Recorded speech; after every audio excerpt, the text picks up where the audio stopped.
homies, we fuck with the FEDDY. Sit your ass down, buckle up and get ready. James A and Hammy, the editor and Eddie. She asked for the dick, but I gave her the FEDDY. Alright, welcome back. Today we're going to be talking about Federalist 5, which is the final paper in the Concerning Dangers from Foreign Force and Influence mini-series, as well as the last paper written by John Jay until Federalist 64. This one was published on November 10th, 1787. So Jay opens up Federalist 5 with a short history lesson regarding the Union of England and Scotland by the 1707 Acts of Union. Specifically, he references a quote from Queen Anne's letter to the Scottish Parliament on July 1st, 1706. An entire and perfect union will be the solid foundation of lasting peace. It will secure your religion, liberty, and property. Remove the animosities amongst yourselves and the jealousies and differences betwixt our two kingdoms. It must increase your strength, riches, and trade.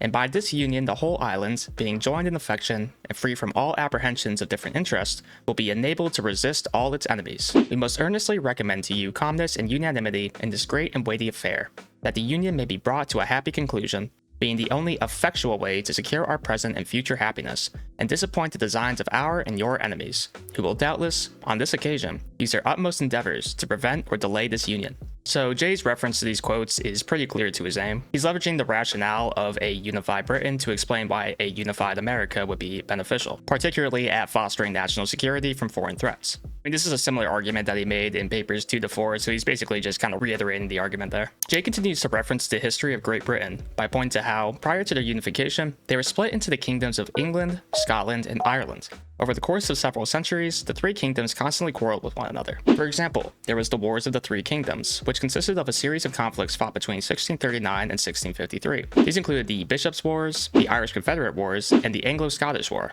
Jay's argument is that the three kingdoms are all on the same island, having similar customs and culture, and similar foreign policy interests with the countries of continental Europe. As such, the unification from the 1707 Acts of Union was the most rational decision in terms of bolstering national security. The whole point of this mini-history lesson is to draw a comparison to the situation that America was in at the time of the paper's publication. Basically, why should America become confederated and learn the hard way when we already have extensive knowledge of European history to learn from? Should the people of America divide themselves into 3 or 4 nations? Would not the same thing happen? Would not similar jealousies arise and be in like manner cherished? Instead of their being joined in affection and free from all apprehension of different interests, envy and jealousy would soon extinguish confidence and affection, and the partial interests of each confederacy, instead of the general interests of all America, would be the only objects of their policy and pursuits. Hence, like most other bordering nations, they would always be either involved in disputes and war, or live in the constant apprehension of them. Jay also notes that a confederated America would inevitably lead to a power imbalance.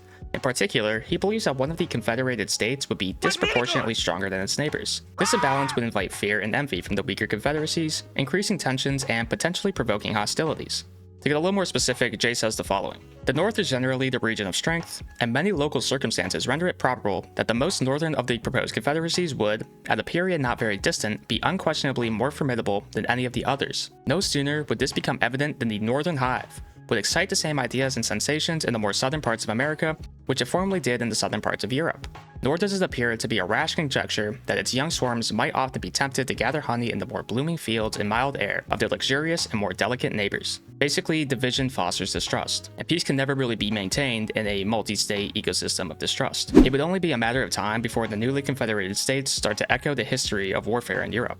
Jay believes that these hypothetical confederacies would naturally have different international economic interests with European nations. Similar to the argument he made in papers 3 and 4, these sovereign confederacies would naturally have different economic makeups and subsequently different treaties with different nations. Jay's fear is that these distinct treaties will inevitably conflict and invite hostilities among the American nations. The proposed confederacies will be distinct nations. Each of them would have its commerce with foreigners to regulate by distinct treaties, and as the productions and commodities are different and proper for different markets, so would those treaties be essentially different. Different commercial concerns must create different interests, and of course different degrees of political attachment to and connection with different foreign nations. So yeah, that wraps up the Concerning Dangers from Foreign Force and Influence papers. I think the arguments that were made here are pretty analogous to what we saw in the last 2 papers. The central theme is basically the idea of unification being better for national security as compared to confederacies or having 13 different sovereign states. I did like that he used a direct historical analog with the Acts of Union in Great Britain to better illustrate his point. It provides some insight into the way that the separate kingdoms operated prior to unification, and while this is a bit of an oversimplification, it basically demonstrated that they operated as if they were independent nations with their own self-interest. This disunity not only presented struggles domestically, but made them weaker compared to the nations of continental Europe. While there are cultural differences between the kingdoms of England England, Scotland, and Ireland, their unification demonstrates that a federally driven universal culture can arise through common philosophical and geopolitical interests.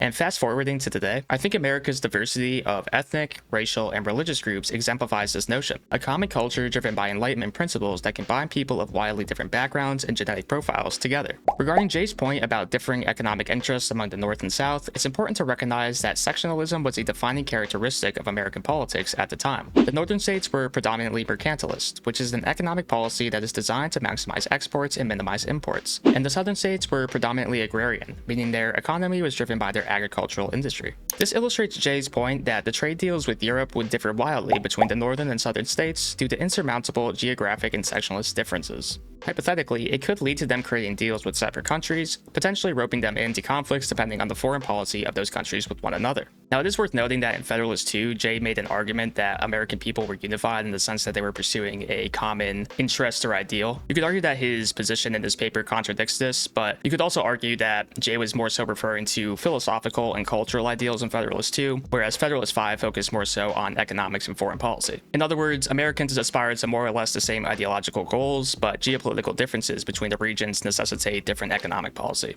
I think Jay also makes a good point about the imbalance of power between confederacies. The fact of the matter is that some regions and states in the US are just more resourceful and economically developed than others. Take California, for example. It's home to more than 1 in every 9 Americans and has the 4th largest GDP in the world, rivaling that of Japan. Now imagine if the US was hypothetically divided, where California was a sovereign nation and Oregon, Nevada, Utah, and Arizona were a confederacy. Their combined GDP is less than 1/3 of California's, and their combined population is about 18.84 million, so a little less than half of California's. On top of the fact that Oregon is the only state in this hypothetical confederacy that borders the Pacific Ocean, California's advantages are cut and clear. Hopefully this demonstrates how political power would be unevenly distributed between sovereign states. Alright, yeah, that's what I got for my commentary on Federalist 5. In Federalist 6, Hamilton focuses on a similar kind of idea about division between the states, as opposed to focusing on the threat of foreign influence. He's going to be focusing more so on the threat of domestic influence and conflicts. So yeah, I'll try to release that sometime next week if I'm not too busy. And yeah, thank you very much for watching, and until next time.